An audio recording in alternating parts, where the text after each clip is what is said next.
ಸತ್ತೋಗಿರೋರನ್ನ delete ಮಾಡ್ಸೋದಕ್ಕೂ ಆಗ್ತಿಲ್ಲ ಎಷ್ಟೋ ಜನಕ್ಕೆ. ಸೊಸೈಟಿಗೆ ಹೋದ್ರು ಡಿಲೀಟ್ ಮಾಡ್ಸಕ್ ಆಗ್ತಿಲ್ಲ, ಮಕ್ಕಳನ್ನ ಸೇರ್ಪಡೆ ಮಾಡ್ಸೋದಕ್ ಆಗ್ತಿಲ್ಲ, ಮದ್ವೆ ಆಗಿ ಗಂಡನ ಮನೆಗೆ ಹೋಗಿರೋರ್ನು ಸಹ ಸೇರ್ಪಡೆ ಮಾಡ್ಸಕ್ ಆಗ್ತಿಲ್ಲ. ಇನ್ನೆಂತ ಮುಟ್ಟಾಳ್ ಸರ್ಕಾರ ಇರ್ಬೋದು ಇದು. ಇದ್ರ ಬಗ್ಗೆ ನಾವು ಕ್ವಶನ್ ಮಾಡ್ಲೇಬೇಕು. ಯಾಕೆ ಅಂದ್ರೆ ಗೌರ್ಮೆಂಟ್ ಅವ್ರಿಗೆ, ಸರ್ಕಾರದವ್ರಿಗೆ ಬುದ್ಧಿನೇ ಇಲ್ಲ ಅನ್ಕೊಳ್ತೀನಿ. ಚಿಕ್ಕ ಮಕ್ಕಳಿಗೆ ನಾಲೆಡ್ಜ್ ಇಲ್ವೇನೋ ಅನ್ಕೊಳ್ತೀನಿ, ಗೊತ್ತಿಲ್ಲ. ಅದೇನಕ್ಕೆ 2 ಗಂಟೆ ಬಿಟ್ರೆ ಗೊತ್ತಿಲ್ಲ. ಸತ್ರ ನಿನ್ನೆ ರೇಷನ್ ಕಾರ್ಡ್ ತಿದ್ದುಪಡಿ ಅಥವಾ ಹೊಸ ಅರ್ಜಿನ ಎರಡನ್ನೂ ಸಹ ಬಿಟ್ಟಿದ್ರು. ಆದ್ರೆ ನಮ್ಮ ಸರ್ಕಾರದವ್ರಿಗೆ ಗೊತ್ತಾಗ್ಬೇಕು, ಅರ್ಥ ಆಯ್ತಾ? ಏನು ಅಂದ್ರೆ 2 ಅವರ್ ಬಿಟ್ಟಿದ್ರು ಅಂದ್ರೆ 12ರಿಂದ 2 ಗಂಟೆ ಬಿಟ್ಟಿದ್ರು. ಬಟ್ ಆದ್ರೆ ಯಾವ ಅರ್ಜಿನೂ ಸಹ ಸಬ್ಮಿಟ್ ಆಗಲ್ಲ. ಏನಕ್ಕೆ ಬಿಡ್ಬೇಕು ಇವ್ರು ರೇಷನ್ ಕಾರ್ಡ್ ಅರ್ಜಿ? ಏನಕ್ಕೋಸ್ಕರ ಬಿಡ್ಬೇಕು? ಯಾವ ಸುಖಕ್ಕೋಸ್ಕರ ಬಿಡಬೇಕು? ಎಲ್ಲ ಸರಿ, ಕರ್ನಾಟಕವನ್ನು ಗ್ರಾಮವನ್ನಲ್ಲೇ ಬಿಡ್ಲಿ, ಅಲ್ಲಿ ಸರ್ವರ್ ತಗೊಳ್ಳುವಂತ ಒಂದು ಇದಾಗಿರ್ಲಿ, ಅರ್ಥ ಆಯ್ತಾ?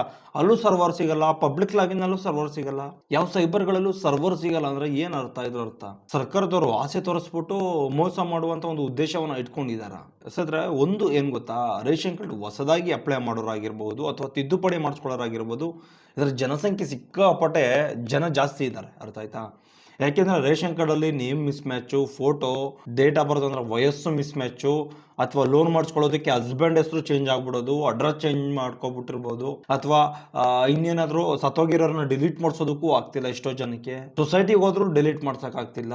ಅದೇ ರೀತಿ ನೆಕ್ಸ್ಟ್ ಮಕ್ಕಳನ್ನ ಸೇರ್ಪಡೆ ಮಾಡ್ಸೋದಕ್ ಆಗ್ತಿಲ್ಲ, ಮದ್ವೆ ಆಗಿ ಗಂಡನ ಮನೆಗೆ ಹೋಗಿರೋರ್ನು ಸಹ ಸೇರ್ಪಡೆ ಮಾಡ್ಸಕ್ ಆಗ್ತಿಲ್ಲ. ಇನ್ನೆಂತ ಮುಟ್ಟಾಳ್ ಸರ್ಕಾರ ಇರ್ಬೋದು ಇದು. ಇದ್ರ ಬಗ್ಗೆ ನಾವು ಕ್ವಶನ್ ಮಾಡ್ಲೇಬೇಕು. ಯಾಕೆ ಅಂದ್ರೆ ಎಷ್ಟೋ ಜನ ಇವಾಗ ನಮ್ಮನೇಲೂ ಅಷ್ಟೇ, ಇವಾಗ ರೇಷನ್ ಕಾರ್ಡ್ ಅಲ್ಲಿ ತಿದ್ದುಪಡಿ ಮಾಡಿಸ್ಬೇಕು, ನಾವು ಡಿಲೀಟ್ ಮಾಡಿಸಿ ಇನ್ನೊಂದು ರೇಷನ್ ಕಾರ್ಡ್ಗೆ ಆ್ಯಡ್ ಮಾಡಿಸ್ಬೇಕು. ನಮ್ಗೆ ಎಷ್ಟು ಉರಿತದೆ ನೀವೇ ಸ್ವಲ್ಪ ಅರ್ಥ ಮಾಡ್ಕೊಳ್ಬೇಕು. ನಿಮ್ಮ ಪರಿಸ್ಥಿತಿನೂ ಇದೇ ರೀತಿ ಇರುತ್ತದೆ, ಅರ್ಥ ಆಯ್ತಾ? ಏನು ಮಾಡೋದಕ್ಕಾಗೋದಿಲ್ಲ. ಯಾಕೆ ಅಂದ್ರೆ ನಾವು ಆಯ್ಕೆ ಮಾಡಿರುವಂಥ ಒಂದು ಸರ್ಕಾರ ಈ ಥರ ಇದೆ, ಅರ್ಥ ಆಯ್ತಾ? ಮೊದಲೆಲ್ಲ ಯಾವ ಥರ ಇತ್ತು ಅಂದ್ರೆ, ಒಂದು ತಿಂಗಳಲ್ಲಿ ಅಟ್ಲೀಸ್ಟ್ ಒಂದು 7 ದಿನನಾದರೂ ರೇಷನ್ ಕಾರ್ಡ್ ತಿದ್ದುಪಡಿ ಬಿಡ್ತಾ ಇದ್ರು. ಹೊಸ ಅರ್ಜಿ ಒಂದು 7 ದಿನನಾದರೂ ಮಿನಿಮಮ್ ಬಿಡ್ತಾ ಇದ್ರು, ಅರ್ಥ ಆಯ್ತಾ? ಹೊಸದಾಗಿ ಆಗಲಿ ಅಥವಾ ತಿದ್ದುಪಡಿ ಆಗಲಿ ಮಿನಿಮಮ್ ಬಿಡ್ತಾ ಇದ್ರು ಅರ್ಜಿಗಳನ್ನ. ಆದ್ರೆ ಈಗ 2 ಗಂಟೆ ಏನಕ್ಕೆ ಸಾಕಾಯ್ತದೆ? 2 ಗಂಟೆ ಇಡೀ ಕರ್ನಾಟಕದ ಜನ, ಇಡೀ ಕರ್ನಾಟಕದಲ್ಲಿರುವಂಥ ಗ್ರಾಮವನ್ನು, ಕರ್ನಾಟಕವನ್ನು, ಬೆಂಗಳೂರನ್ನು, ಮತ್ತೆ ಪಬ್ಲಿಕ್ ಲಾಗಿನ್ ಅಂದ್ರೆ ಸೈಬರ್ ಸೆಂಟರ್ಗಳಲ್ಲಿ ಕೂಡ್ ಅಟ್ ಎ ಟೈಮ್ ಎಲ್ಲರೂ ಪ್ರತಿಯೊಬ್ಬರು ಒಂದೇ ಸರಿ ಅಪ್ಲಿಕೇಶನ್ ಹಾಕ್ಸಿದ್ರು ತಗೊಳುತ್ತೆ ಅಪ್ಲಿಕೇಶನ್. ಗೌರ್ಮೆಂಟ್ ಅವ್ರಿಗೆ, ಸರ್ಕಾರದವ್ರಿಗೆ ಬುದ್ಧಿನೇ ಇಲ್ಲ ಅನ್ಕೊಳ್ತೀನಿ. ಚಿಕ್ಕ ಮಕ್ಕಳಿಗೆ ನಾಲೆಡ್ಜ್ ಇಲ್ವೇನೋ ಅನ್ಕೊಳ್ತೀನಿ, ಗೊತ್ತಿಲ್ಲ. ಅದೇನಕ್ಕೆ 2 ಗಂಟೆ ಬಿಟ್ರೆ ಗೊತ್ತಿಲ್ಲ. ಸುಮ್ಮನೆ ಈ ಥರ 2 ಗಂಟೆ 1 ಗಂಟೆ ಬಿಡೋ ಬದಲು ಸುಮ್ಮನೆ ಬಿಡ್ದೇನೆ ಇದ್ಬಿಟ್ರೆ, ಅಟ್ಲೀಸ್ಟ್ ಬರೋ ರೇಷನ್ಗಳೆಲ್ಲ ಕ್ಯಾನ್ಸಲ್ ಮಾಡ್ಬಿಟ್ಟಾದ್ರು ಸುಮ್ಮನೆ ಇದ್ಬಿಟ್ರು ನಮಗೂ ನೆಮ್ಮದಿ, ಸರ್ಕಾರದವ್ರಿಗೂ ನೆಮ್ಮದಿ. ಯಾಕೆ ಅಂದರೆ ಇನ್ನೇನು ಕ್ಯಾನ್ಸಲ್ ನೆಮ್ಮದಿಯಾಗಿರ್ಬೋದು, ಇನ್ನೇನು ರೇಷನ್ ಕಾರ್ಡ್ ಇರಲ್ವಲ್ಲ. ಸುಮ್ಮನೆ ಯಾವ ತರಲೆ ಕೆಲಸಗಳು ಮಾಡ್ಕೊಂಡು ತರಲೆ ಥರ ಆಡ್ಕೊಂಡು ಸರ್ಕಾರದವರು ಅಲ್ಲ. 2 ಗಂಟೆಗೆ ಯಾವ ಲೆಕ್ಕಾಚಾರದ ಮೇಲೆ ಬಿಡ್ತಾರೆ ಅವರು? 2 ಗಂಟೆ ತಿದ್ದುಪಡಿ ಎಷ್ಟು ಜನ ಕಾಯ್ಕೊಂಡಿರ್ತಾರೆ ಗೊತ್ತಾ ತಿದ್ದುಪಡಿಗೆ? ಹೊಸ ಅರ್ಜಿ ಬೇಡ, ಹೊಸ ಅರ್ಜಿ ಬಿಡೋದೇ ಬೇಡ ಅಂತ ತಿಳ್ಕೊಂಡ್ರೆ ಅಟ್ಲೀಸ್ಟ್ ತಿದ್ದುಪಡಿ ಆದರೂ ಬಿಡಬೇಕಲ್ವ ಇವರು? ಹೇಳ್ತಿಲ್ವಾ? ಯಾರೇ ಆಗಲಿ ಸ್ವಲ್ಪ ಸರ್ಕಾರಕ್ಕೆ ಸ್ವಲ್ಪ ಅರಿವಾಗಬೇಕು, ಏನೇ ಆಗಲಿ, ಅರ್ಥ ಆಯ್ತಾ? ಅದೆಂಥ ವಿಚಾರನೇ ಆಗಿರಲಿ. ಇವಾಗ ರೇಷನ್ ಕಾರ್ಡ್, ಇವಾಗ ಪೇಷಂಟ್ಸ್ಗಳು ಸುಮಾರು ಜನ ಇದ್ದಾರೆ. ನಮ್ಮ ಪಕ್ಕದ ಮನೇಲೆ ಕಾಲು ಮುರಿದೋಗಿದೆ, BPL ಕಾರ್ಡ್ ಇಲ್ಲ, ಇರೋ ಕ್ಯಾನ್ಸಲ್ ಆಗಿದೆ, ಇರೋ ರೇಷನ್ ಕಾರ್ಡು ಕ್ಯಾನ್ಸಲ್ ಆಗಿದೆ. ಅವರು ಹಾಸ್ಪಿಟ್ಲಿಗೆ ಸೇರ್ಪಡೆ ಮಾಡಿಸ್ಕೊಳ್ಬೇಕು, ಅತಿ ಬಡವರು ಗುಡಿಸ್ಲಾ ಶೆಡ್ ಹಾಕೊಂಡವ್ರೆ, ಅರ್ಥ ಆಯ್ತಾ? ಅವ್ರಿಗೆ ಯಾರು ದಿಕ್ಕು? ಸರ್ಕಾರದವ್ರು ಏನಾದ್ರು ಬಂದೇನಾದ್ರು ನೋಡ್ತಾರೆ ಅವ್ರನ್ನ? ಯಾರು ನೋಡಲ್ಲ. ಆ ರೇಷನ್ ಕಾರ್ಡನ್ನೇ ಕ್ಯಾನ್ಸಲ್ ಮಾಡಿದ್ರು. ಅಕ್ಕಿ ಏನೋ ತೊಗೊಳ್ಳಿಲ್ಲ, ಕಾಲು ಓಡಾಡೋಕ್ಕಾಗಲ್ಲ, ಅದಕ್ಕೆ ತೊಗೊಂಡಿಲ್ಲ ಅವರು. ಎಂಕ್ವೈರಿ ಮಾಡಬೇಕಲ್ವ, ಇದ್ದಾರೋ ಇಲ್ವೋ, ಸತ್ತೋಗಿದ್ದಾರೋ ಬದುಕಿದಾರೋ ಅಂತ.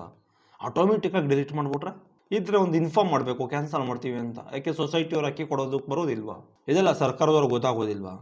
ಇಂಥವೆಲ್ಲ ಎಂಕ್ವೈರಿ ಮಾಡ್ಬೇಕಂತ ಚಿಕ್ಕ ಮಕ್ಕಳಿಗೆ ಗೊತ್ತಾಗುತ್ತೆ, ಸರ್ಕಾರದವ್ರಿಗೆ ಗೊತ್ತಾಗಲ್ವಾ? ದಯವಿಟ್ಟು ಸ್ನೇಹಿತರೆ ನೀವು ಅರ್ಥಕೊಳ್ಬೇಕು, ಅರ್ಥ ಆಯ್ತಾ? ನಮ್ಮ ಸಮಾಜ ಈ ಥರ ಇದೆ, ನಮ್ಮ ಸರ್ಕಾರವೂ ಇದೇ ಥರ ಇದೆ. ಅದು ಎಂಥದೇ ಆಗಿರಲಿ, ಯಾವುದೋ ಬಿಟ್ಟಿ ಬಗೆಗಳನ್ನ ಕೊಟ್ಬಿಟ್ಟು ರೇಷನ್ ಕಾರ್ಡು ಬಿಡೋದಕ್ಕೆ ಆಟ ಆಡಿಸ್ತಾ ಇದ್ದಾರೆ, ಅಷ್ಟೇ, ಇನ್ನೇನು ಇಲ್ಲ. ದಯವಿಟ್ಟು ನೀವೇನಾದರೂ ರೇಷನ್ ಕಾರ್ಡ್ ನೆಕ್ಸ್ಟ್ ಟೈಮ್ ತಿದ್ದುಪಡಿ ಮಾಡಿಸ್ಕೊಳ್ಬೇಕು ಅನ್ನೋ ಡಾಕ್ಯುಮೆಂಟ್ಸ್ ಎಲ್ಲ ರೆಡಿ ಮಾಡಿ ಇಟ್ಕೊಳ್ಳಿ. ಬೇರೆ ಆಪ್ಷನ್ಸ್ಗಳು ಇರೋದಿಲ್ಲ.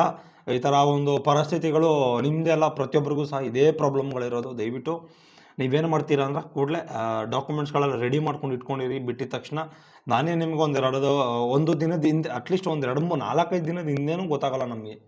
ಇವತ್ತು ಬಿಡ್ತಾರೆ, ಅವತ್ತು ಹಿಂದಿನ ದಿನ ನೈಟ್ ಗೊತ್ತಾಗುತ್ತೆ ನಮಗೆ. ಬಟ್ ಏನೂ ಮಾಡೋದಕ್ಕಾಗೋದಿಲ್ಲ, ಪರಿಸ್ಥಿತಿಗಳು ಆ ಥರ ಇರ್ತದೆ. ದಯವಿಟ್ಟು ಅರ್ಥ ಮಾಡ್ಕೊಳ್ಳಿ.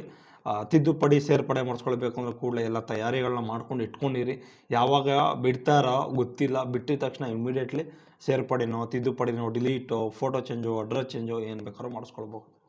ಬೇರೆ ಆಪ್ಷನ್ಸ್ ಇಲ್ಲ, ಅರ್ಥ ಆಯ್ತಾ? ಓಕೆ ಸ್ನೇಹಿತರೆ, ನೆಕ್ಸ್ಟ್ ವಿಡಿಯೋದಲ್ಲಿ ಸಿಗೋಣ. ಇದೇ ರೀತಿ ಯಾವುದಾದ್ರೂ ಅಪ್ಡೇಟಿಂಗ್ ಅದೊಂದು ವಿಚಾರಗಳಿದ್ರೆ ಖಂಡಿತ ನನಗೆ ತಿಳಿಸ್ಕೊಡ್ತಾ ಹೋಗ್ತೀನಿ.